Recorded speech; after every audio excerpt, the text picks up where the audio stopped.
I'm Tina Duong, and I work at Children's National Medical Center, and today we're going to talk about pediatric physical therapy. So pediatric physical therapists work on a wide range of diseases as well as ages. It could range from working with preterm infants in the NICU and with a lot of positioning and things all the way up to 18, 25-year-olds and working on how they're going to transition into school, into college, or into the workforce.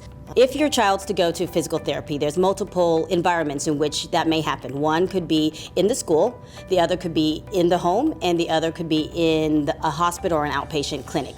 I think the most effective therapy has always involved families and caretakers. The more involved families are, the better the outcome actually becomes. So the beauty in pediatric physical therapy is I find it a very creative way of helping people move. If a therapist is working with a child and they look like they're having a really great time, it's actually really good therapy. Because what's happening in the therapist's mind is, how do I want this child to move? I want their quads to work. How do I get their quads to work? It's not like with adults, you could say, okay, do 15 wall squats, and we're going to strengthen these quad muscles. Instead, with kids, you have to be an animal, you have to be whatever it is you have to do, you have to jump, you have to integrate that into what they do, what kids consider fun. In pediatrics, there's a lot of understanding motor movements and how a child grows up. And part of growing up is not only learning motor skills, but as they get older and their body changes, how they move may change or what they need may change. And so as they transition from elementary school to middle school to high school, there are things that need to be adjusted.